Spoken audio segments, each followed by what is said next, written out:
Hello and thank you for joining us. This is the World News at 12 on Voice of the People 90.3 FM. I am Solomon of First, our top stories. Former Canadian MP Goldie, Ghamari and Yusuf Tuggar in fiery exchange over Christian genocide on Piers Morgan's show. Nicki Minaj addresses genocide claims in Nigeria, seeks end to killings. Gunmen attack Christ Apostolic Church in Kwara State.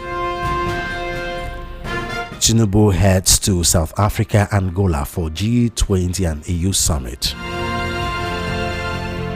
2 GGCS schoolgirls escaped from captivity, Kebbi government reveals. On our international scene, release of Epstein files awaits Trump's sign-off after clearing Congress. And in sport, Curaçao becomes smallest nation to qualify for World Cup. Those are our top stories. Details coming up in just a moment.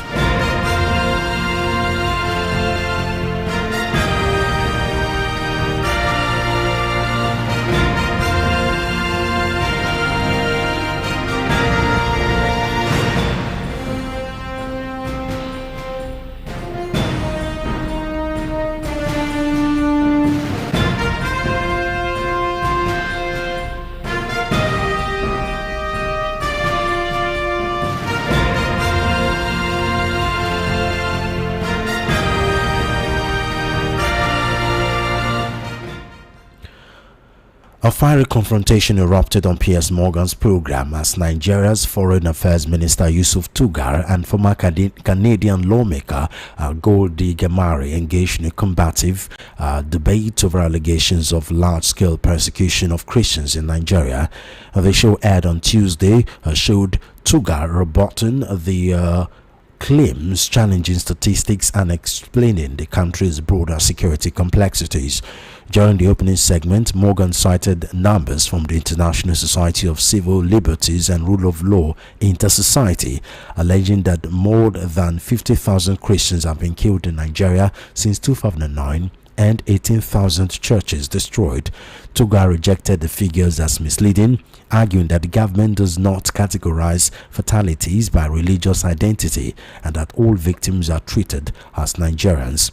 When the host pressed him for official data, the minister said only 177 Christians had been killed and 102 churches attacked in the past 5 years.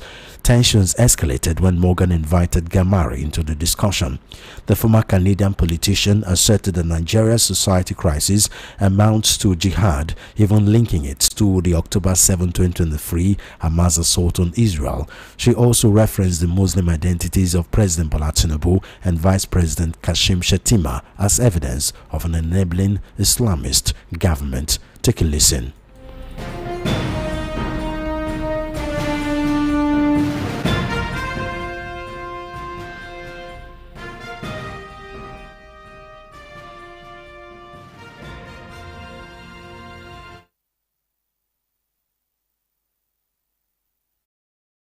And is murdering my people in Iran. People need to look into the linkages between the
American rapper superstar Onika Tanya Maraj Petty, popularly known as Nicki Minaj, has lent a voice to the growing international call to end the violence perpetrated by insurgents and bandits in northern Nigeria.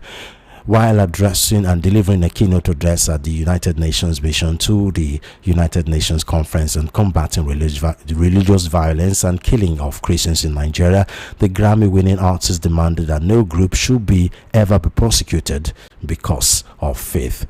Take a listen.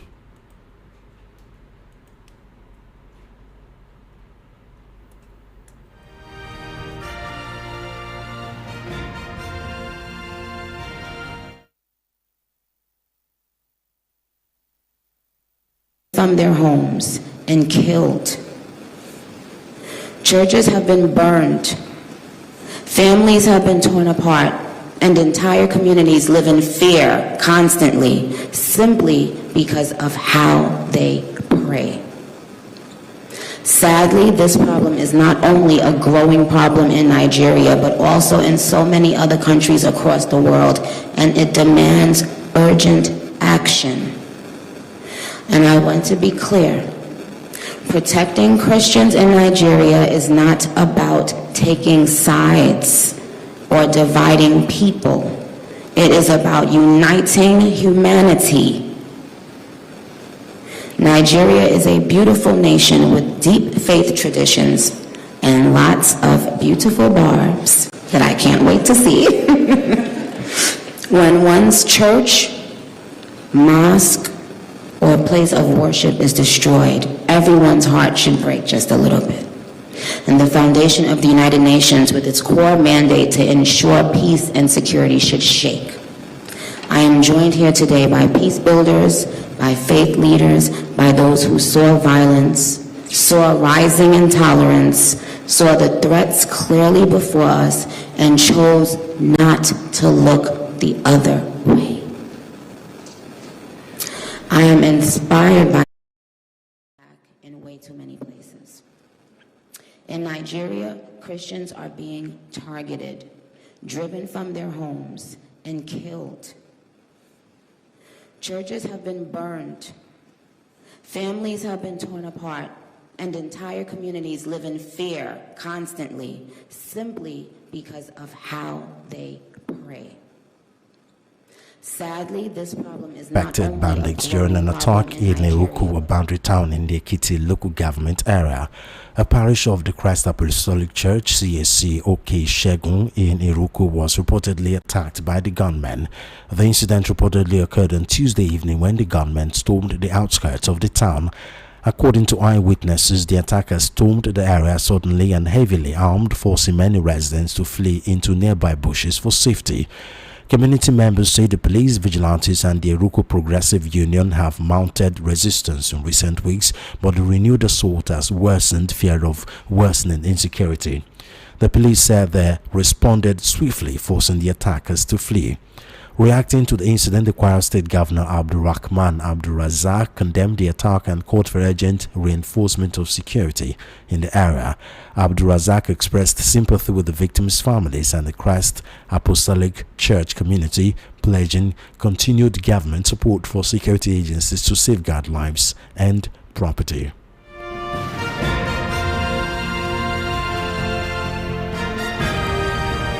The Kebbi state government has clarified the number of abducted schoolgirls still in captivity, saying two of the kidnapped students have escaped from their abductors. The Commissioner for Basic and Secondary Education, Alima Bande, made the clarification in Zuru on Tuesday. Bande explained that bandits abducted 26 girls during the invasion, and although two managed to escape, 24 schoolgirls remain in captivity. She identified the students who escaped as Salma and Hawawu Liman, confirming that they are now back and safe. The commissioner also urged the general public to avoid spreading misleading information about the abduction, noting that there has been a lot of unauthentic information circulating about the incident. The assailant attacked the Government Girls Comprehensive Senior Secondary School GGCSS in Maga, Kebbi State. President Bola Tinubu, meanwhile, has dispatched Vice President Kashim Shettima to Kebbi State to meet with grieving families of the schoolgirls abducted. He also promised that the government is working to ensure their safe and swift return. This is just as he said the abduction took place despite intelligence warnings of a possible strike by the bandit.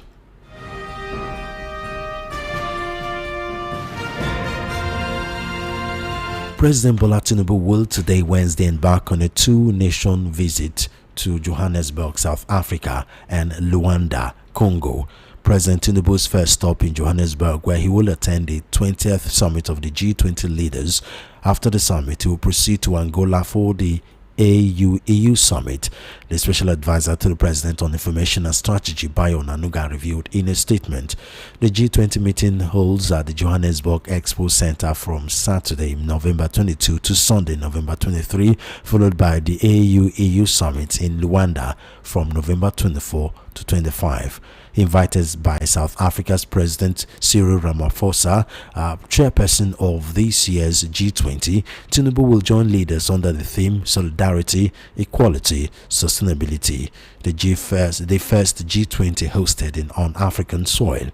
The summit will consider inclusive and sustainable growth, debt and development finance, disaster risk reduction, climate action, and just energy transitions, food systems, critical minerals, decent work, and artificial intelligence. The African Union, now a full member of the G20 alongside EU, is expected to participate in Johannesburg.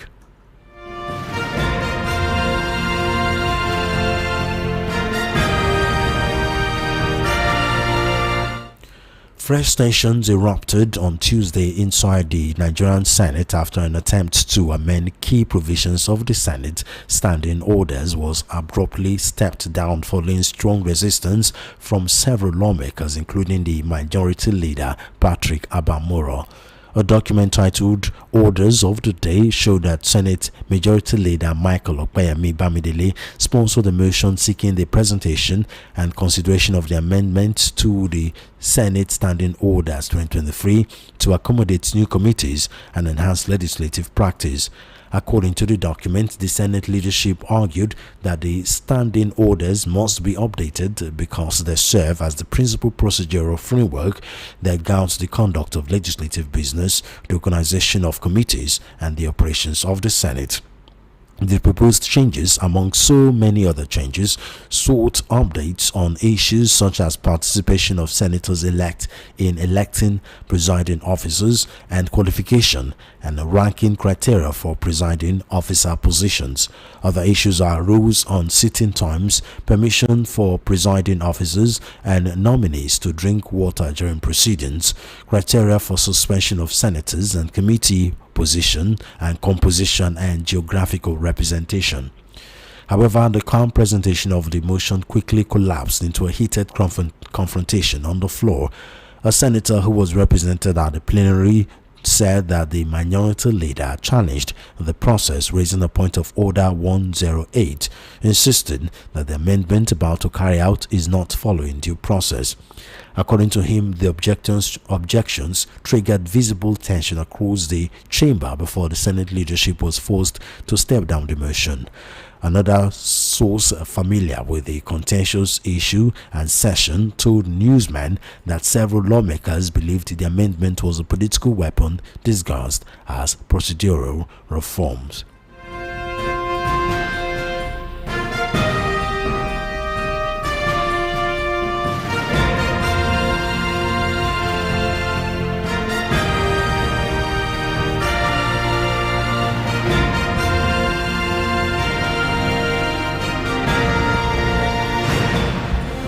You're currently listening to the World News at 12 on Voice of the People 90.3 FM.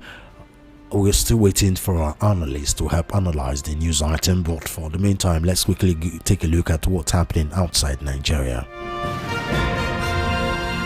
Both chambers of Congress have agreed to order the U.S. Justice Department to release 8 files on sex offender financier Jeffrey Epstein.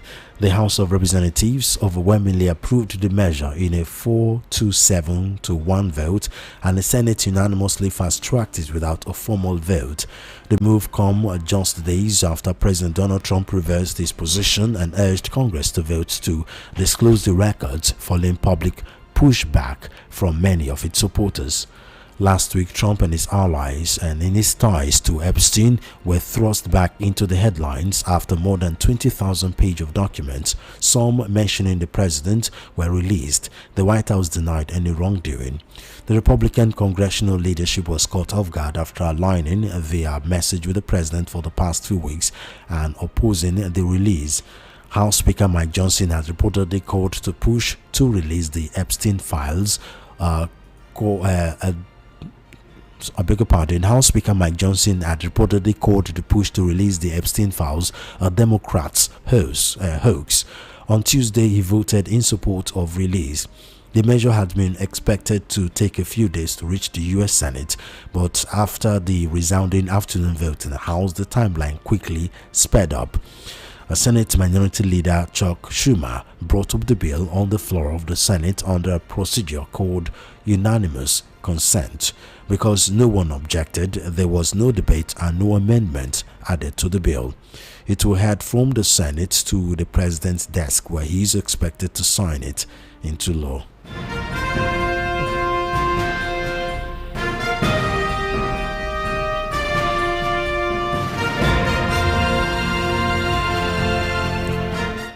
And now to sports news. The tiny Caribbean island of Curacao has become the smallest nation to ever qualify for the World Cup after drawing with Steve McLaren's Jamaica. The record was held by Iceland, who reached the 2018 finals, but their country is far bigger than Curacao, which has a population of just over 150,000 and a land area of 171 square miles, smaller than the Isle of Man. Former England boss McLaren resigned as Jamaican boss after his side who needed a win in Kingston to qualify for their first World Cup since 1998 were held to a goalless draw, including having an injury time penalty overruled by VAR.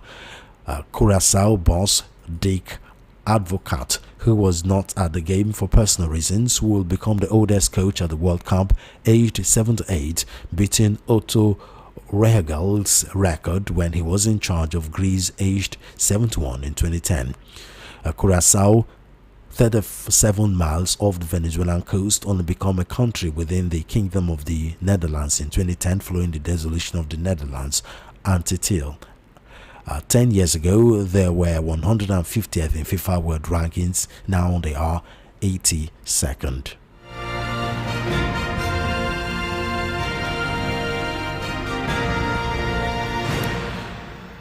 Once again, we do sincerely apologize that we couldn't reach our analysts to help analyze our news items. But before we go, here again are our top stories. Former Canadian MP Goldie, Ghamari and Yusuf Tuggar in fiery exchange over Christian genocide in Piers Morgan's show. Nicki Minaj addresses genocide claims in Nigeria and seeks end to killings.